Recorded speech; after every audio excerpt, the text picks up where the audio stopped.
And welcome to another episode of G220 Radio. This is Ricky Gantz along with Mike Miller and the original Natty P. This is episode number 451, an interview with Tom Hoefling, and we are excited about this program tonight. I'm excited just to be back on the show. I've been out for 2 weeks, and so it's good to be back. Brothers, how we doing? Mike?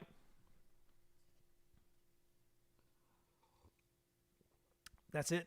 Just pretty good. Where's the excitement? Where's the excitement? This is G220 Radio. We're back in full force.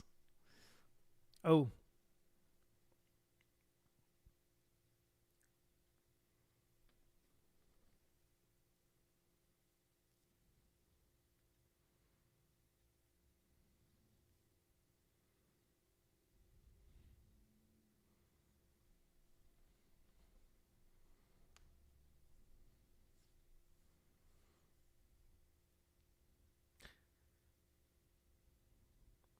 Well, it's a good thing you work with coffee, so you can stay.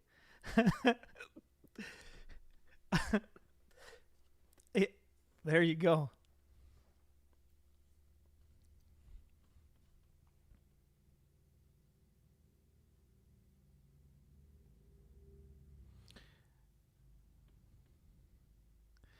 All right, so let me try to turn this up here. Mike, they say they can't hear you. Maybe you can turn up your mic a little bit somehow. Natty P, how we doing, brother?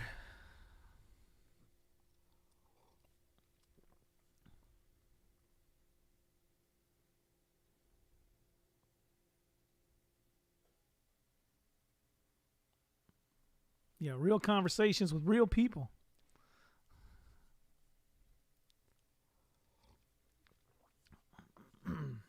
Well, we definitely are excited.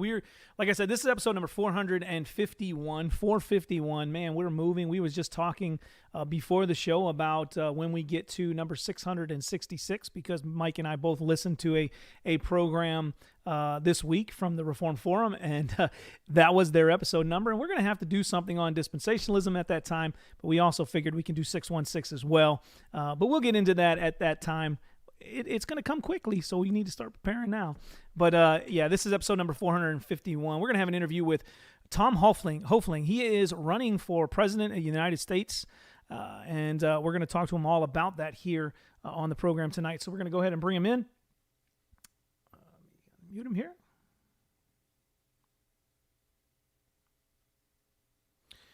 All right, Tom, if you would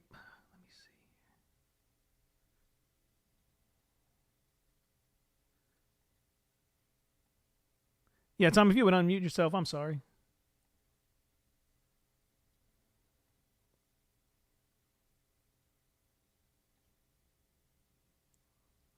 Yes, the wonders of technology. So I'm back, and I'm supposed to be able to run this thing, and not doing very good at it right at the moment here.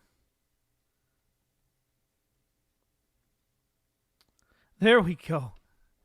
I am sorry about that. This is we normally have our guests on with us with the YouTube, and so when we go ahead, or through Zoom, and we go ahead and unmute them, we usually have it that way. Having a call in is a little different for us, so I'm trying to get back into the flow of things. So please forgive me for that. Yeah.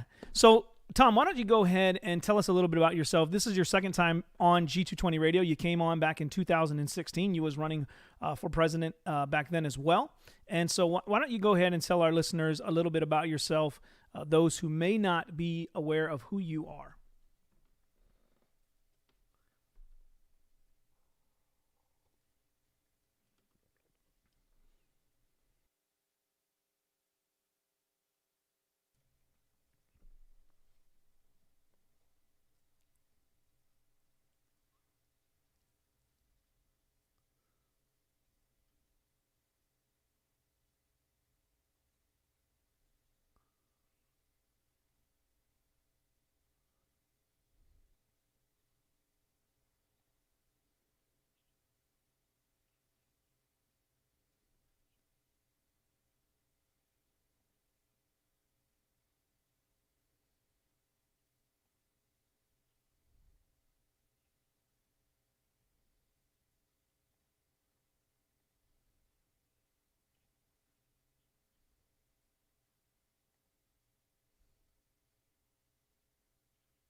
God's not going to let that go forever. His patience at some point is going to run out.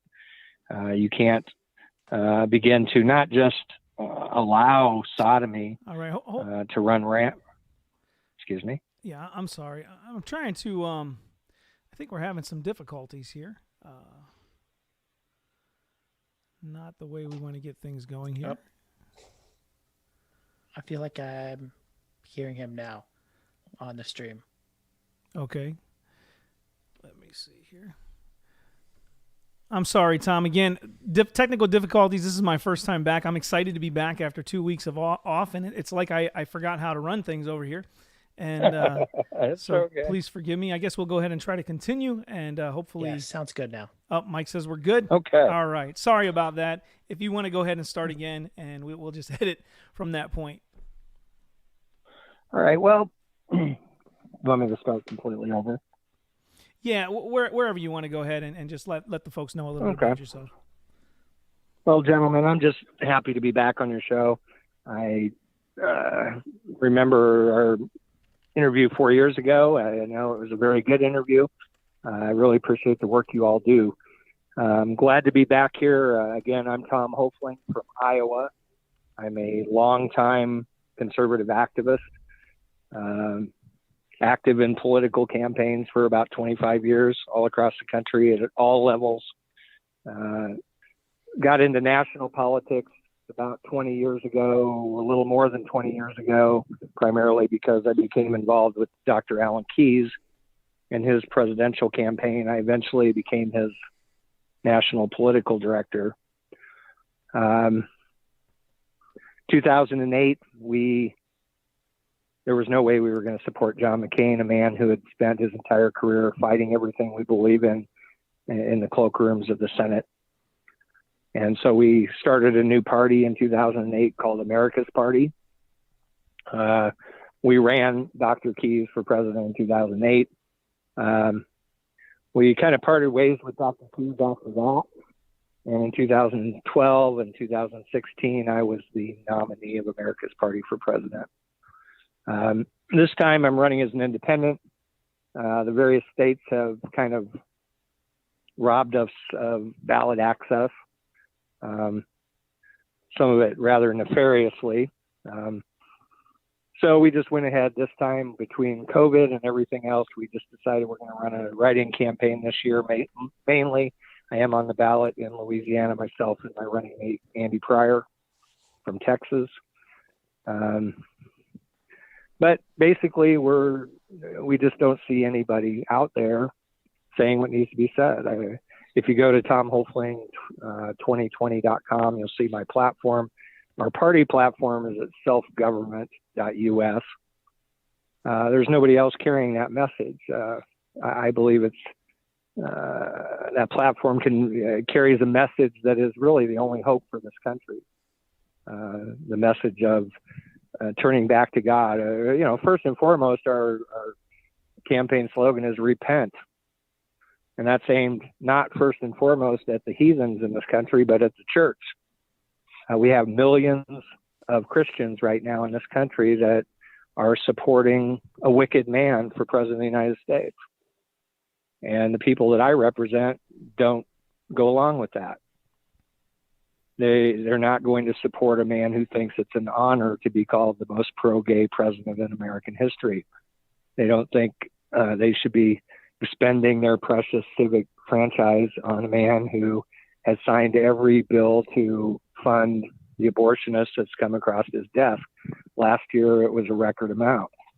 616 million Planned Parenthood received. So the people I represent don't go for that. And they want somebody to represent them. We have everything against us in the worldly sense. We don't have the media on our side. We don't have money. We don't have all of those things. All we have is a platform that represents the only path back for the country. Turn back to God, stop killing babies, restore God's institution of marriage, restore our constitutional form of government. So that's what I'm about. Yeah.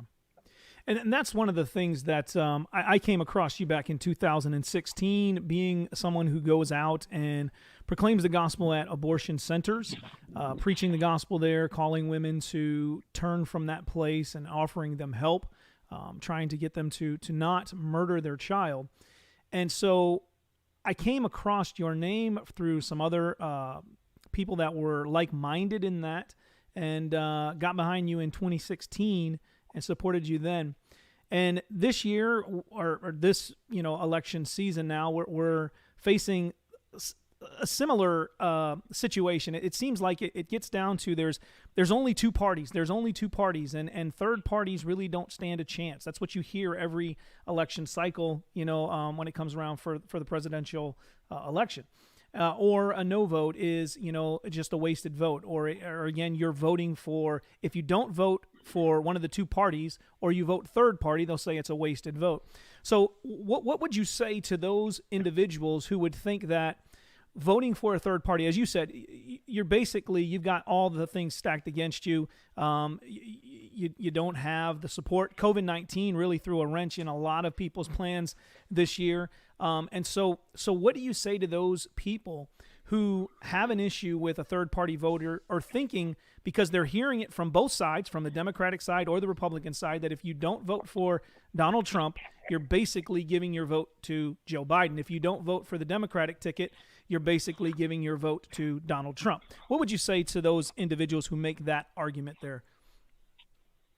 Well, I say lots of things, and of course I have to say them every day because we hear this sort of thing constantly. First of all, that's a logical fallacy. Look it up. It's a false dichotomy. There are more than two choices. There will be dozens of people who will be available to vote for on enough ballots to win the presidency this year. Far more than just Donald Trump or Joe Biden. So it's just not true to start with. Secondly, we've got all these millions of Christians. They've been trained to be godless utilitarians instead of Christians. We're not supposed to be political bookies. We're supposed to be Christians. We're supposed to do what's right, no matter what the cost is. And the things that I'm seeing coming out of the church are just appalling, gentlemen. I just saw an article earlier today by a Christian pastor, and I couldn't believe it. It was paragraph after paragraph after paragraph of sophistry, lying sophistry in Christian clothes. But it all came down to, well, we have to support him because of abortion. Well, that's false too, because Donald Trump doesn't care about abortion. He hasn't done anything about abortion. The debate the other night, he told the whole world, he said, Roe v. Wade's not on the ballot. What are you talking about? We're not voting on abortion here. He's fully funded Planned Parenthood. He makes exceptions. That's what's overt. I believe he's the same pro-abort he's always been. But, those are just his public positions. Plus, his judicial nominees are uniformly judicial supremacists who sit there and say, I have to follow precedent and super precedent. They worship in the altar of stare decisis, not keeping their oath to provide equal protection for every person in this country, to support the Constitution. We're not going to end abortion that way. Yeah. So, it's just it's fallacies on top of lies on top of deceptions that millions of Christians are all wrapped up in right now, all in support of the most wicked reprobate we've ever had in public life in this country. You go to 2 Timothy chapter 3 and read the first 9 verses. It describes the characteristics of men in the last days, and Donald Trump fits that mold almost every clause, virtually every clause. And it says we're supposed to turn away from people like that, not elect them to the most powerful position on the planet. Yeah, along with that, I've heard, and would like your comments on this, like even people agree with you, like even Donald Trump, like he's not a moral person, that we shouldn't, like if there was a better candidate, we should go after him. But because he is Republican and pragmatically say, well, we should vote for him because Supreme Court justices, or to push back the communist invasion or socialism invasion or whatever that may be. So, right. kind of the question is, what point does pragmatics, or voting pragmatically versus kind of more of a principle vote, which kind of how you're platforming is that, look, we should vote principally, not just because of what may happen. Well, Jesus destroyed pragmatism with one simple little question. He said, what does it profit a man to gain the world and lose his soul? Okay, so their pragmatism, it's not bad because it's not practical. It's bad because it's just short-sighted. It only can see about as far as your finger in front of your face. It can't see what's coming. When the Bible tells us we reap what we sow, it's always been that way in this creation, and it always will be. We reap what we sow. And so, I mean, their arguments are just bogus. That's all. I think it's that. I mean, what else can you say? Go study up on Jeremy Bentham and utilitarianism. The greatest good for the greatest number. This is what the pro-life movement has now been teaching Christians in this country for half a century, is to be good little utilitarians. It's moral relativism, it's situationism, whatever you want to call it. It is not Christian. It's not biblical. Yeah, I think it's more. It seems like it's this fear tactic that's used to try to, as you said, control this group of individuals, and you see it every election cycle. Whether it's for president or senators, governors, or even lower. When it gets more local, I should say, not lower, but gets local, where they will appeal to certain blocks of individuals to try to win that vote. Well, we want to appeal to Christians. And I look at it like this. I am one that believes that as a Christian, we should not violate our conscience. If your conscience, your convictions say, I cannot vote for a Democrat, I cannot vote for a Republican, you should not do that out of fear. And I would also, I won't get into it here tonight, but I would also have issues with someone who says, I am a Christian, but then has no problem voting just openly for a Democratic Party that is completely opposed to everything godly. Whereas I think that the Republican Party at times seems to be a more conservative branch, and that's why I think a lot of Christians lean that way. But I think, as you said, they fall into this trap that the pro-life movement has been doing for years and years and years, this incremental approach. Well, if we only get this many Supreme Court justices in there, we'll end Roe v. Wade. Well, if we can only get this heartbeat bill to pass, we'll move that much closer to ending abortion. And where are we? Since Roe v. Wade, where are we in that? We're nowhere. And as you said, it's very short-sighted in their views.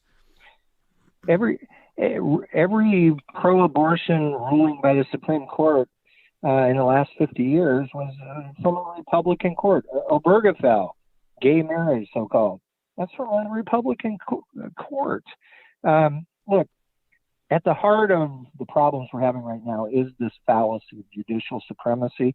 Our main, I don't usually call it a ministry, but our main site for fighting abortion is equal protection for posterity.com.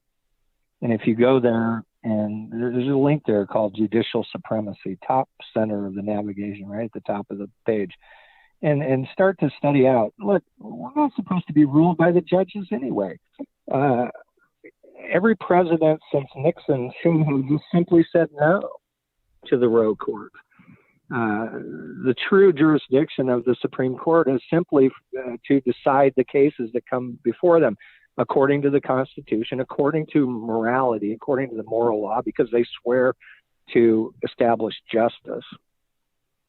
So do what's right, follow the Constitution. If they get outside of that, they don't have any constitutional authority to to make laws. They don't have any constitutional authority to veto laws. Those powers are reserved to the other two branches of government. All they can do is decide cases that come before them. And if they do it wrong, then it is the duty of the other two branches of government to check and balance them. Every president since Nixon should have just simply said, no, we're not going to allow genocide to take place in our country. We're not going to allow mass murder to take place in our country.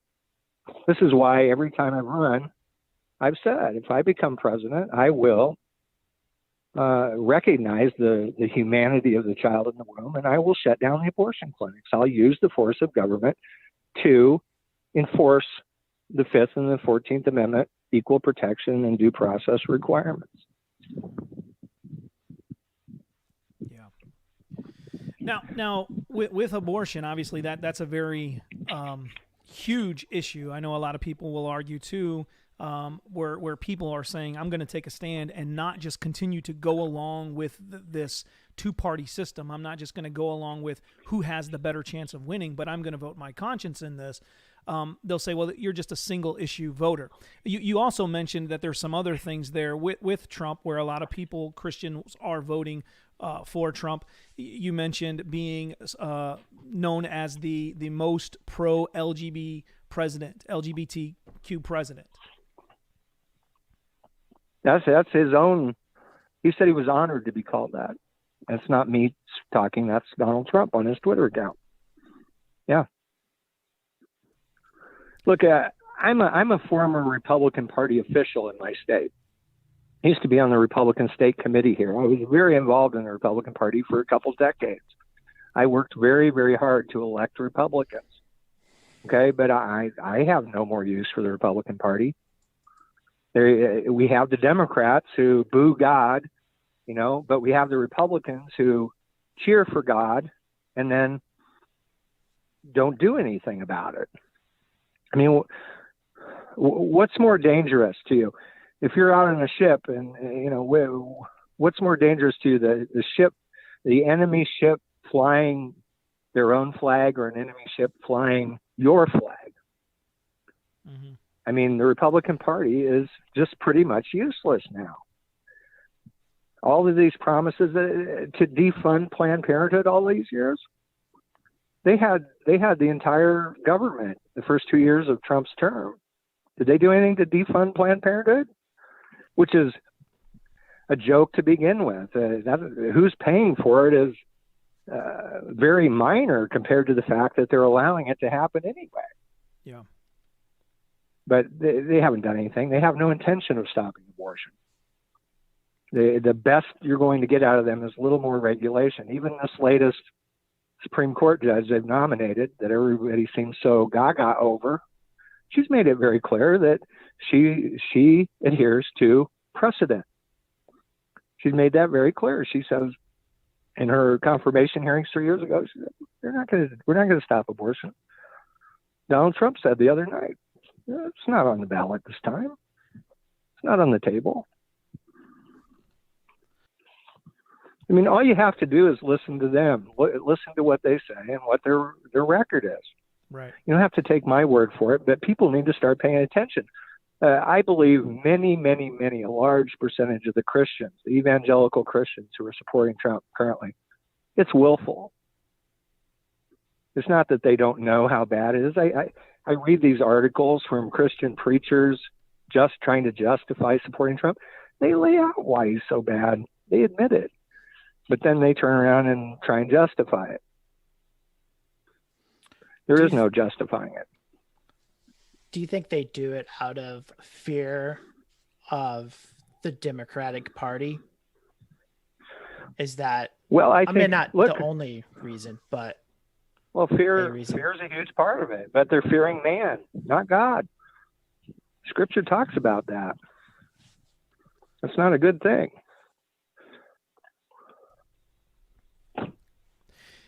Yeah, I think what tends to happen is what you was saying there earlier is if the Christian community, if those who are professing to be Christians all just said, you know what, we're not going to vote one of these two parties, and we're going to pull back, and we're either going to vote for a third party candidate that we feel would not violate our conscience. Or if there wasn't one, they would just say, we're not going to vote. And the major parties would see that. They'd see the impact of that. And then they would end up doing what they always do. Then they would try to work to appeal to that block of voters. But what the Christians could do is say, we're just not going to do that. We're not going to be a part of this.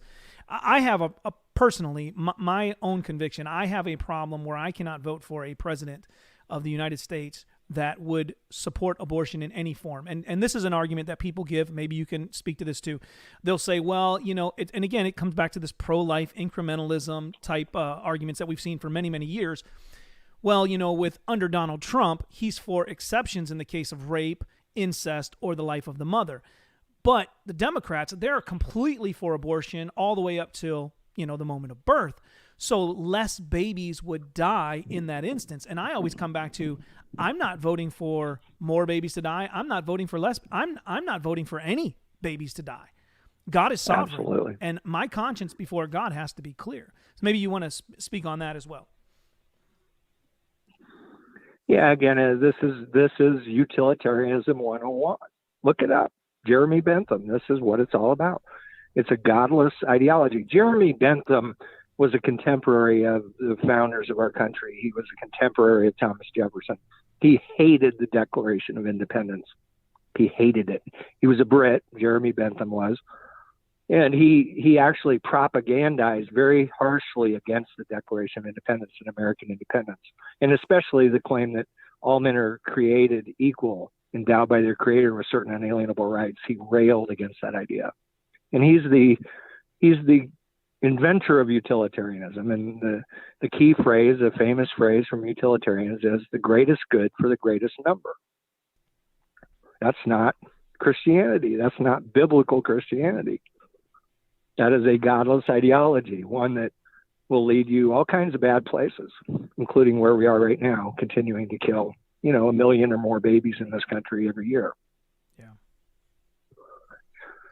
So, yeah. Mr. Hoffling, you're speaking my love language so far. Everything you said is so good.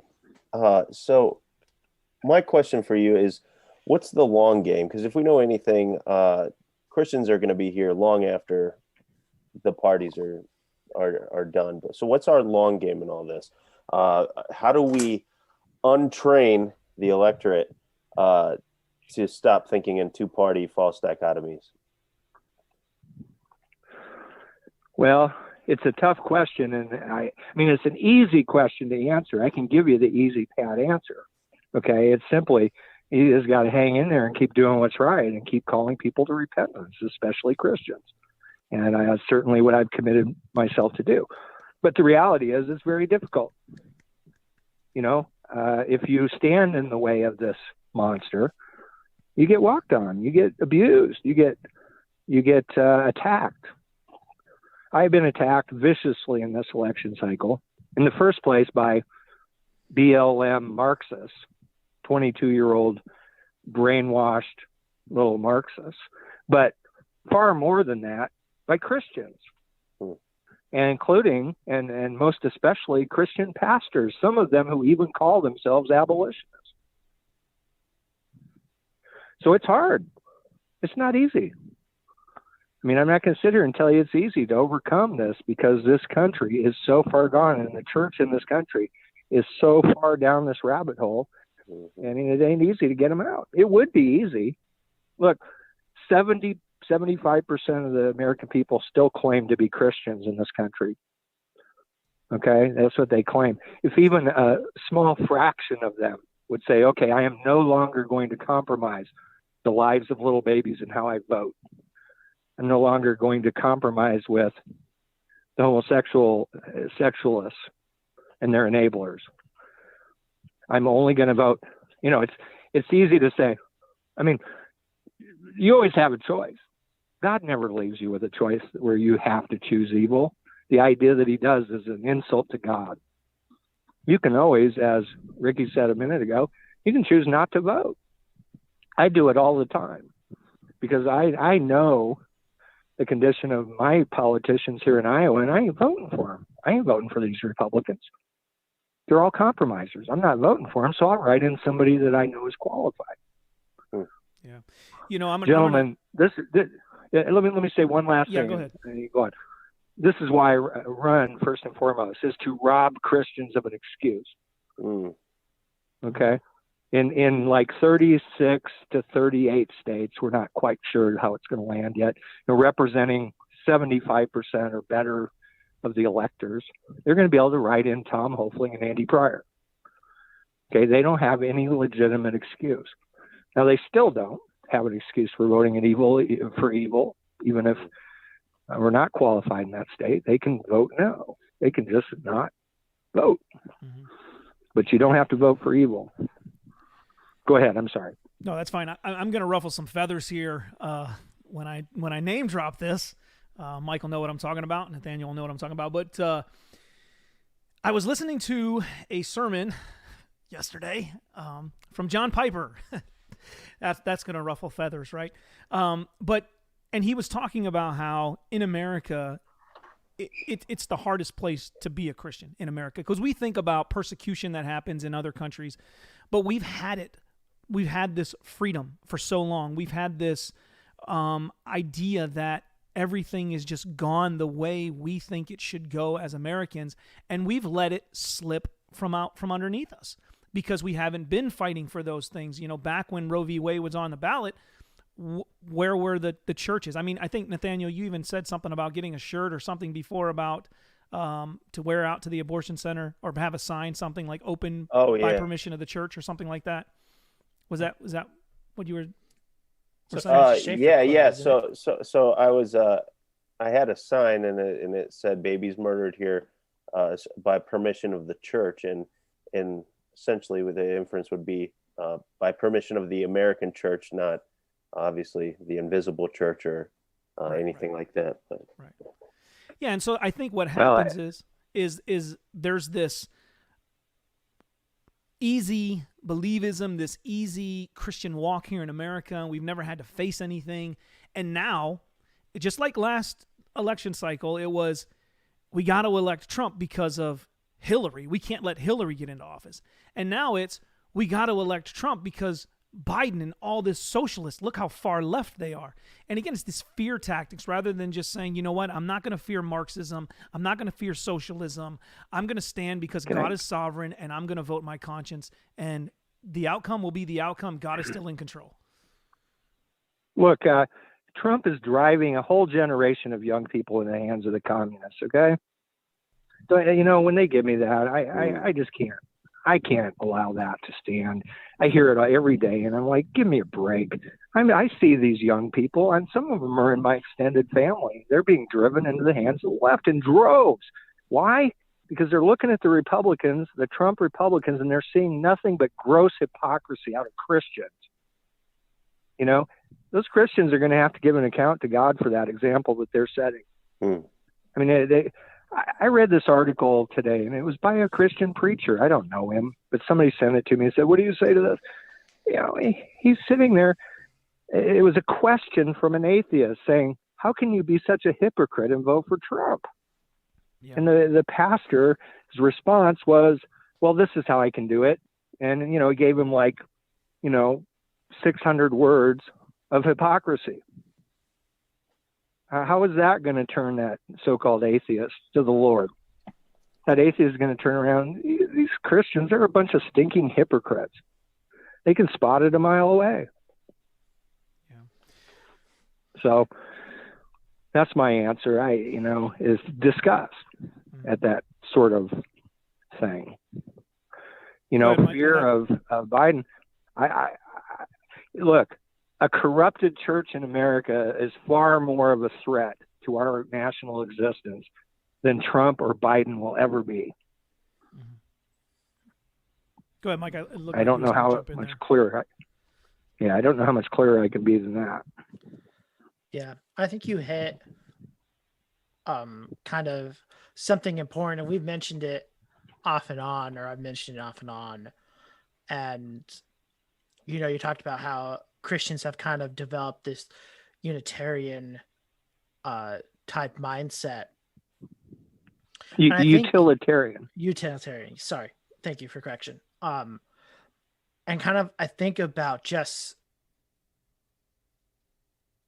theologically, the landscape of American Christianity, and I think what appeals to myself, like a candidate like you, is denying that there is some sort of divide between the secular and the sacred, and that certain theological systems that have popularized and have become movies really play into kind of that role. And not only that, just Christians being inundated within public school systems in which this is taught, that religion does not have a room or have a seat at the table, and to be discussed not on its merits of truth, but rather this synchronistic idea, postmodern, if you want to even put it in that way. And I think that when I think about it, even when you come to elections and when you see it, is Ricky and I have talked about this when we first got you on the show, just about people on Facebook and how, as you mentioned, like they really don't want Trump because of his immoral lifestyle, but yet feel like, well, you know, I need to vote out of fear, whatever may be coming down. I think I really, and you know, just in the conversation we're talking, I really do appreciate you kind of say like, well, no, we hold to principles and we vote those principles, and we vote who best reflects the principles we want in our leader. Not just because, well, this guy pragmatically might get me to what I think the country should look like. Yeah, I've said many times, you know, the first step to saving this country and turning it around is as soon as Christians stop supporting what they say they hate. Yeah. See, it's one thing to say something, but it's another thing. What are your actions? If if somebody's words and actions don't line up, which am I going to believe? Right. If a guy tells me, I believe in marital fidelity, okay, and then he goes out to the bars and screws around on the weekends, should I believe that he believes in marital fidelity just because he told me that on Tuesday? I mean, look, politics in America, because it's our substitute for the ammo box, right? Elections. Mm-hmm. The only thing we have to go on, the only thing that amounts to actions in American politics is who and what you support. That's actions. Everything else is just words. Words are important. Don't get me wrong. I love words. I love the truth. And that comes in the form of words. Don't get me wrong. Yeah. But the actions have to line up. And that means who do you support? What policies do you support? Yeah. I think what do you support? Yeah. I think what Mike was saying there too, and what you're speaking on, is what we saw on Facebook. We saw these people that were coming after you and wanting to hold you to a standard. Like, I don't personally know you, Mr. Hoefling. I don't personally know your walk with the Lord, but they were wanting to hold you to a standard of saying, well, people are saying you're a Christian, you're posting things that, to walk as a Christian, but yet the same standard that they're trying to apply to you, they weren't applying it to Trump.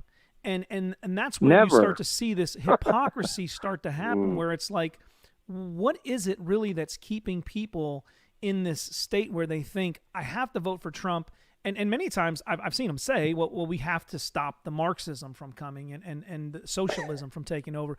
But again, if we are Christians and we believe in a sovereign God, there is not one elected leader who's in power today that has not been put there by God. So we also believe, knowing that we believe in a sovereign God, we also believe that God uses means to accomplish his purposes and his will. And so if Christians would stand and say no more, we're not going to do this, we're going to stand by our conscience and vote that way. Because I do think we have a responsibility as Christians. We have in this country, part of the means that God gives us in electing leaders is the way that we do it. Through this, we have this republic, and we're able to go to the polls, and we're able to vote for a candidate.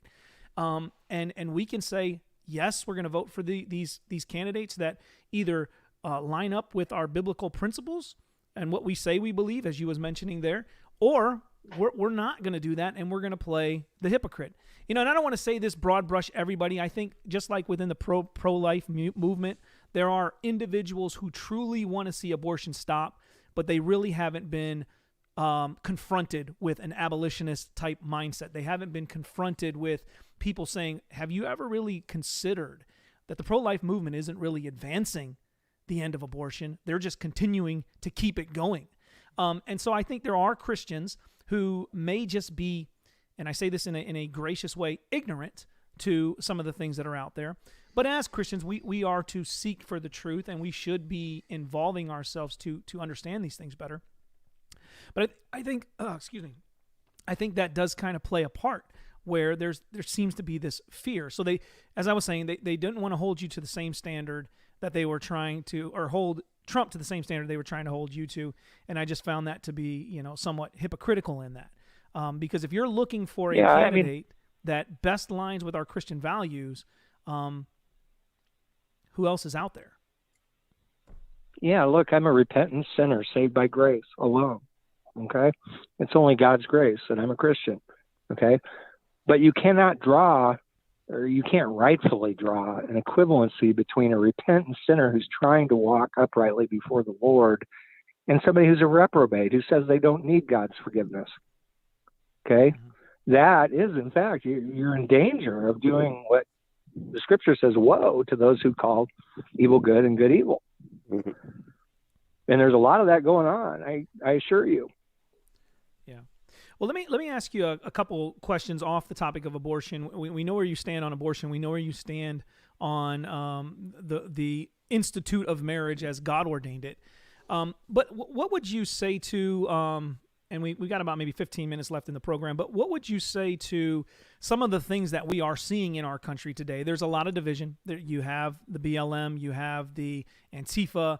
There's a lot of divide that's happening, a lot of social justice, issues being brought to the table.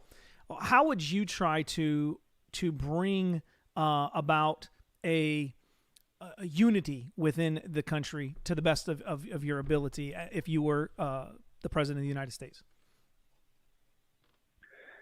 Well, any unity that is around anything but the Lord and around scriptural truth, around the natural law, truth, the way God made things, any unity around anything besides that is just going to be phony anyway. It's not going to be true unity. Mm-hmm. So we certainly don't want to unify with that. If you want to unify the country around what's good, and we have so much going for us in that regard, and we need Christians to be setting the example, being the salt and the light, and unifying together and setting out to do what's right no matter what the odds are or might appear to be. And that would begin to shed some light on things. I mean, the BLM people, whatever, Antifa people out there, burning things down and all that, and the skinheads or the white supremacists out there who want to kill them, whatever, they all need the Lord. So, I mean, as a political leader, of course, I would try and live out my Christianity, but I would also try and restore the country to what it originally was. It was originally supposed to be a city on a hill. And it can be that again. I don't know how much longer we have to repent and do that, but it could be. Yeah. So, we have so much going for us. We have the truth on our side. We have a constitution that is well grounded in the laws of nature and nature's God. We have the Declaration of Independence as its cornerstone. Okay. We have a system of government that isn't perfect. It's never been perfect. Mm-hmm. That's why the first stated goal of the purpose of the Constitution is we're supposed to trying to perfect this union. Mm-hmm. It's never going to be perfect, but we should be trying to perfect it. And you do that by doing what's right and beginning to set that example again, and by not being afraid to tell the truth, not being afraid to stand up to the Supreme Court and tell them, no, your opinion doesn't mean anything, when the result of it is the death of tens of millions of innocent little babies. Yeah. So you unify the country around the truth and around what made America great in the first place, its moral basis. Mm-hmm. That's how you do it. That's the only way to do it. There is no other way to save this country. All right. So what about the idea that if you mentioned, that there are three branches within the government here when we go to the top of the United States, and you have these checks and balances in place. So maybe could you speak to the people that are, again, fearful to jump off this Trump train because they're concerned with Marxists taking over? How much authority does, if Biden gets elected, Kamala Harris is the vice president, how much authority then does that president have where they can just make these changes that will completely, as many people view it, destroy America to its fullest? That's why the founders put in those checks and balances. So maybe you can speak to that, so this way we can kind of get a better understanding of that, so we don't have to be, for those who are on the fence about this, don't have to be fearful of it. Look, America has survived bad presidents many, many times, right? Probably more often than not. You can go through whole eras in this country where we never had a good president.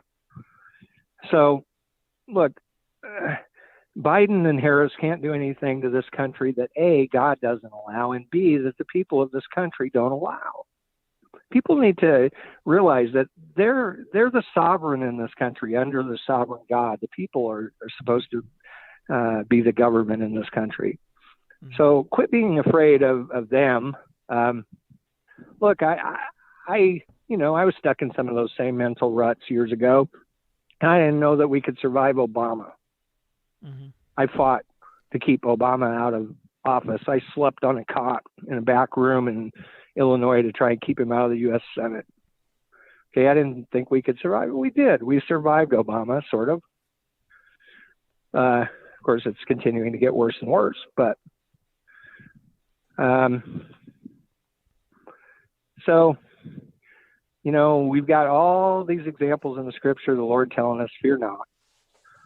Yeah. We just got to do the right thing and let God deal with the results of that.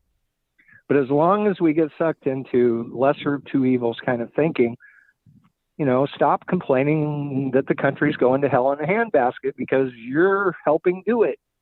Mm-hmm. At some point, someone has to stop and say no more. Right. Somebody. And if it isn't Christians, who's it going to be? Yeah. Right. You think the heathens are going to stop this stuff? Right.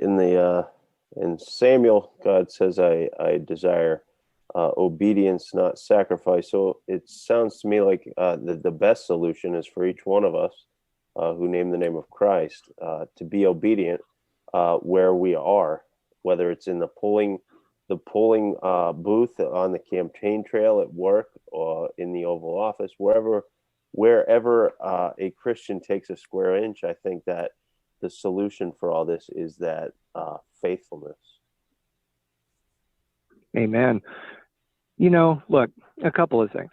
The first thing is, you have to draw a line somewhere. Without a plumb line, you can't build anything, okay?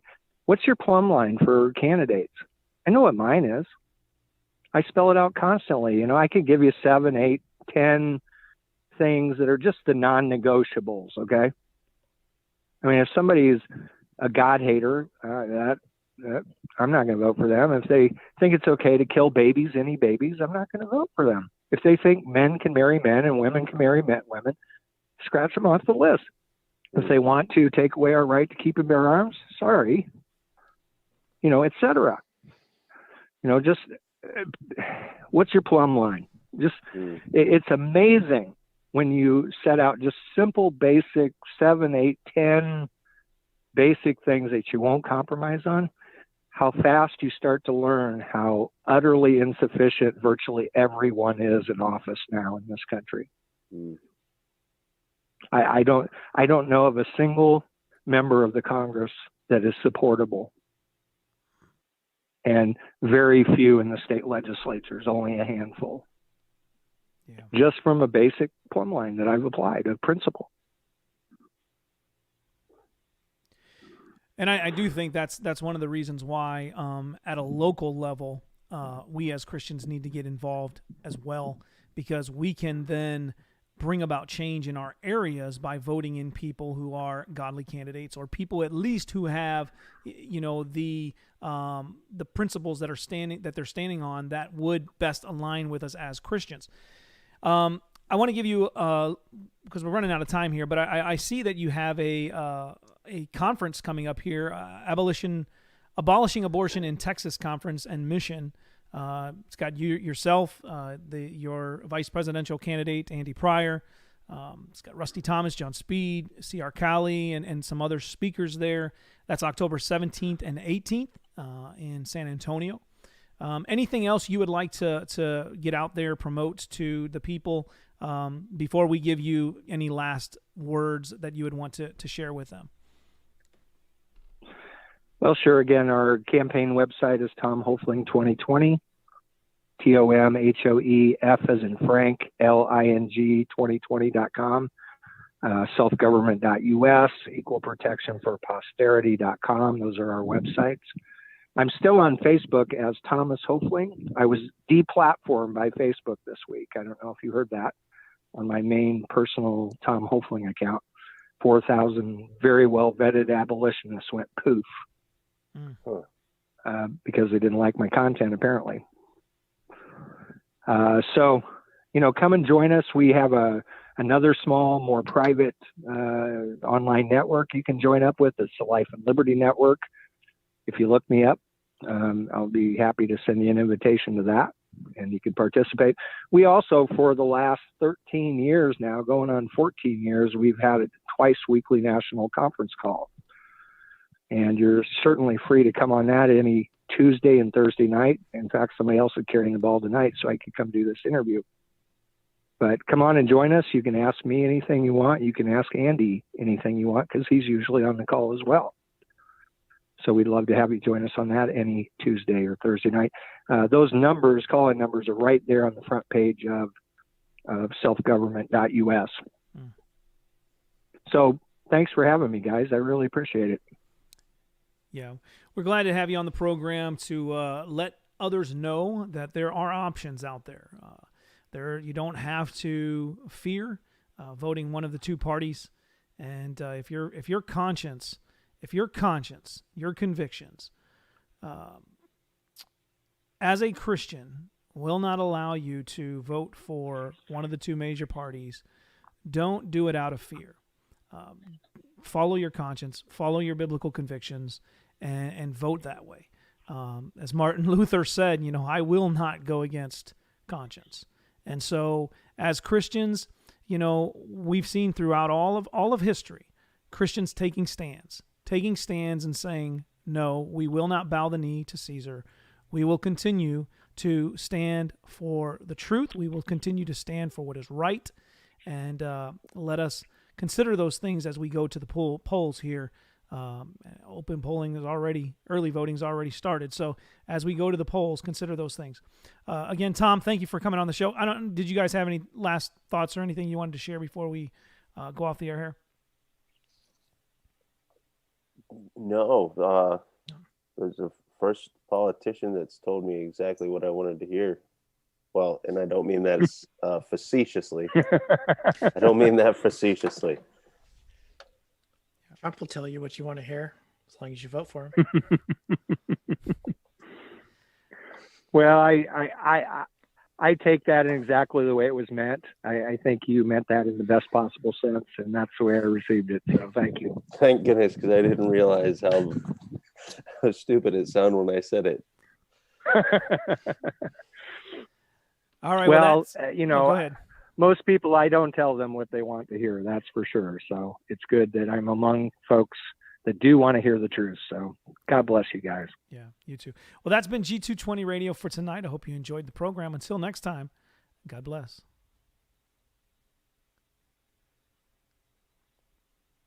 All right.